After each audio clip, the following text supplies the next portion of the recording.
Sœurs et frères dans la foi, je vous salue tous dans le nom de Jésus-Christ de Nazareth. Permettez-moi, je suis le pasteur Alain Roger, pasteur principal par sa grâce de l'Église Royaume du Sacrificateur du Christ. Dieu nous a mis à cœur une très forte pensée que nous jugeons nécessaire partager avec vous. Est-ce que tu es un enfant de Dieu? Je reprends. Est-ce que tu es un enfant de Dieu? La question nous paraît banale, mais pourtant elle est pertinente. À tort ou à raison, nous déclarons que nous sommes tous des enfants de Dieu. Est-ce que ces déclarations trouvent leur référence dans la Bible? Est-ce que réellement Dieu a dit que nous sommes tous ses enfants?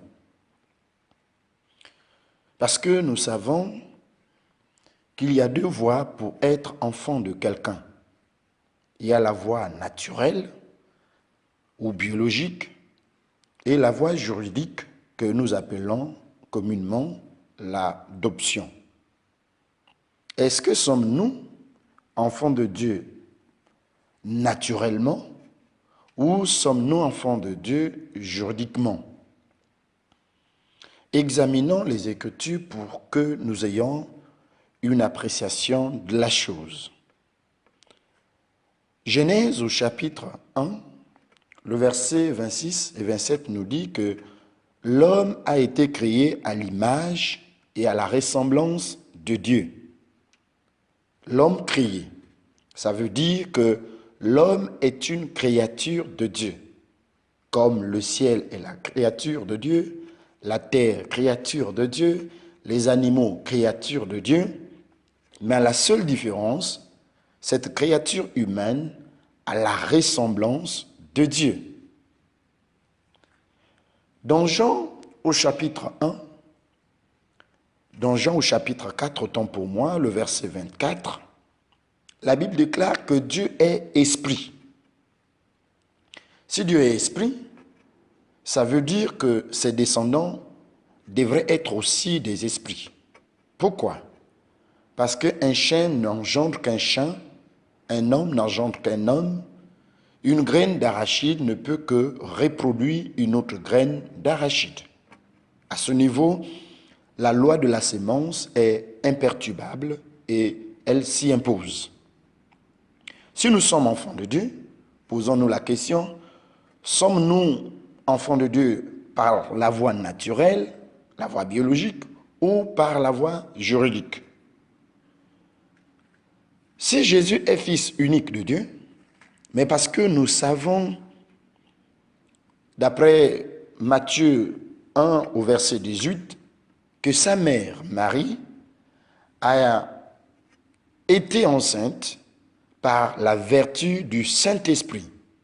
Autrement dit, Marie n'a pas reçu dans son sein la sémence de Joseph qui était son fiancé, mais elle a reçu la sémence directement de Dieu.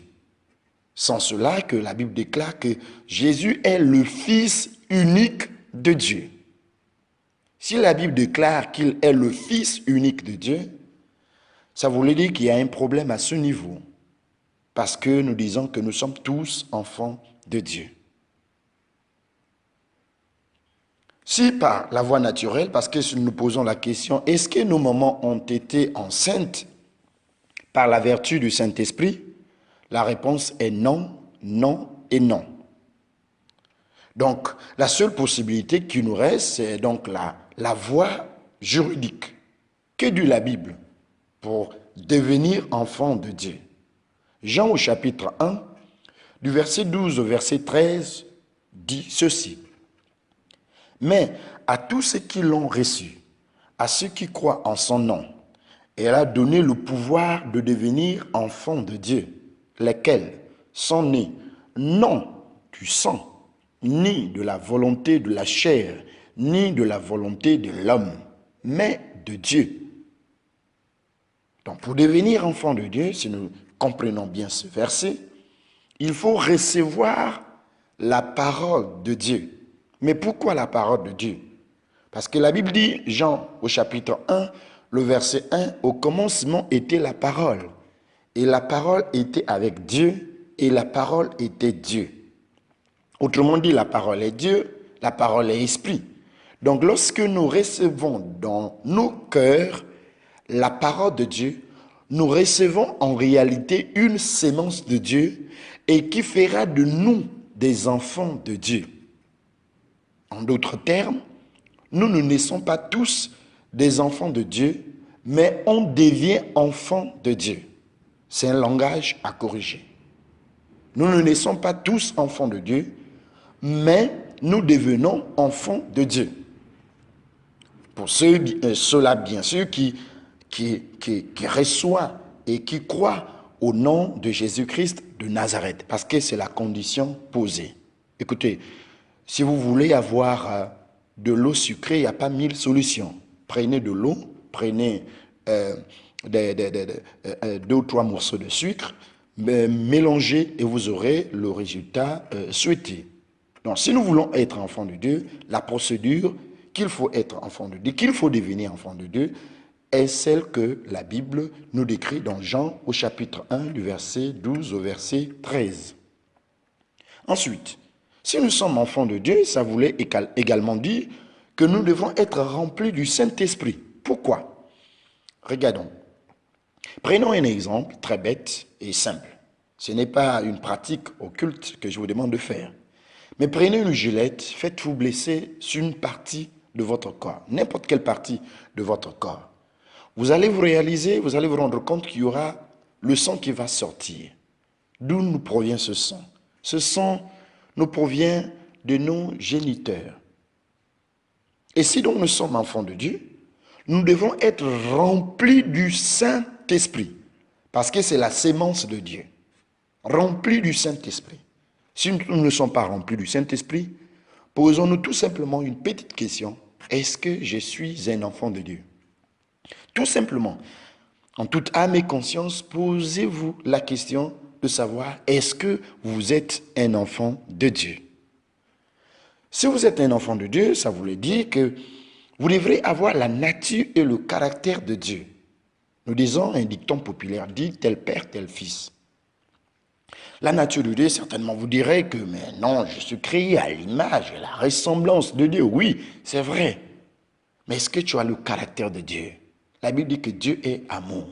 La Bible dit que Dieu est compatissant. La Bible dit que Dieu est lent. Est-ce que tu as de l'amour?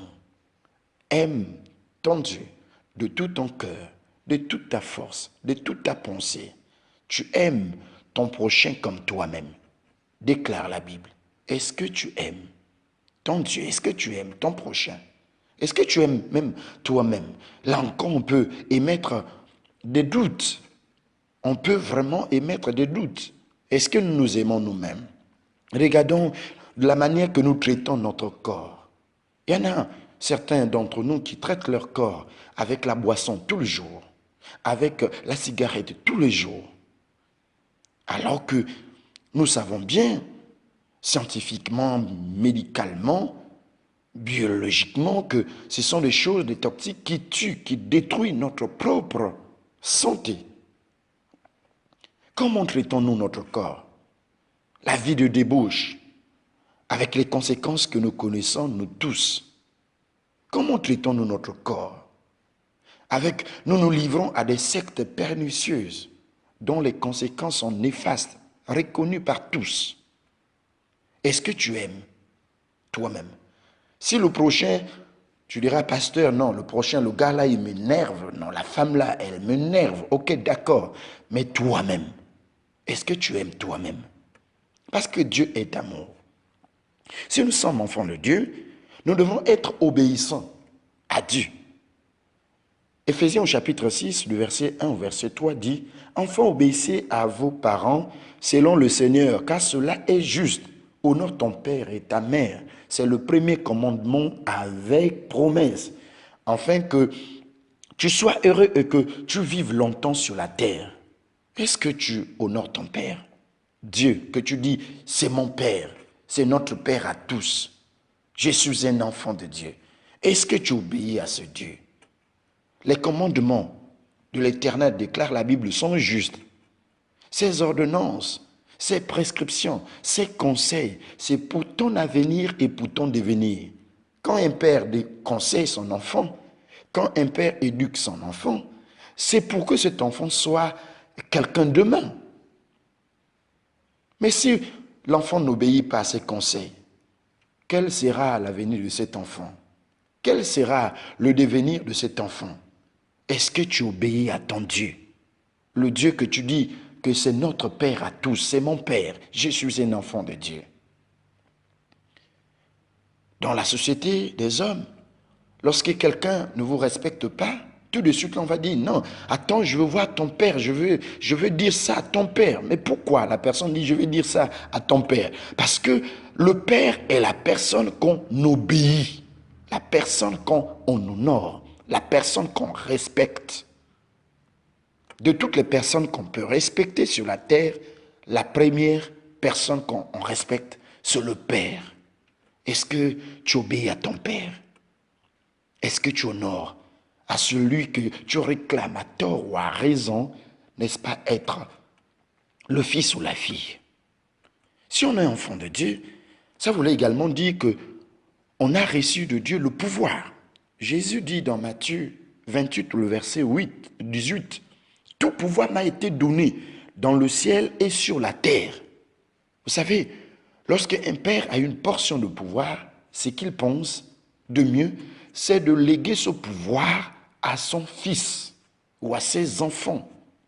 Est-ce que véritablement tu es enfant de Dieu? Et si tu es enfant de Dieu, pourquoi avoir la peur des démons, la peur des sorciers, la peur des fusils nocturnes, la peur d'être, n'est-ce pas, empoisonné par des amis? Pourquoi as-tu peur? La peur même des cafards. Il y en a d'autres qui ont peur même des cafards dans leur maison. Quel enfant de Dieu sommes-nous?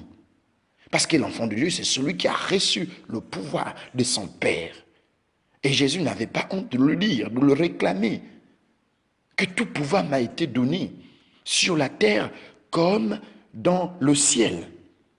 Si tu es enfant de Dieu, pourquoi aller chercher la protection chez les ngangas, chez les magiciens, chez les tradis praticiens? Demandez même à ces personnes d'où leur vient ce petit pouvoir, semble-t-il, de vous protéger. Ils vous diront clairement que j'ai reçu de ça de mes parents. Alors si tu es enfant de Dieu, est-ce que tu peux dire que tu as reçu de ton Père le pouvoir de marcher sur les scorpions, le pouvoir de marcher sur les serpents, le pouvoir de marcher sur toute la puissance de l'ennemi? C'est la déclaration que Jésus a dit à ses disciples. Parce que, sachant que ses disciples étaient ses co-héritiers, c'est-à-dire, s'il a reçu le pouvoir, tout pouvoir, dans le ciel comme sur la terre, il sait que ses co-héritiers ont le même pouvoir. Est-ce que tu es un enfant de Dieu? Si ce n'est pas le cas, pose-toi tout simplement, doucement, avec une conscience pure.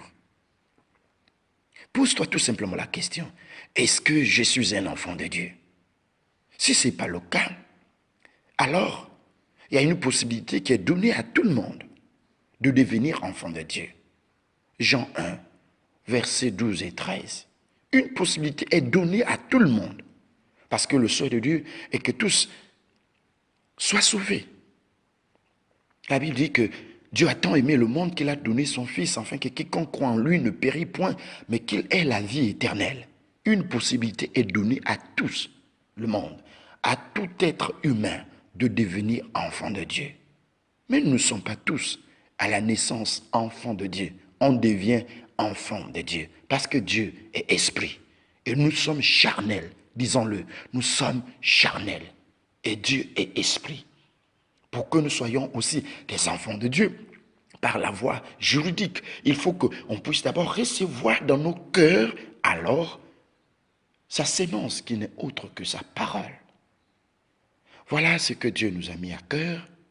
Si il y a quelque chose que vous n'avez pas bien saisi, nous disons que nous sommes disposés à vous apporter plus d'éclaircissement.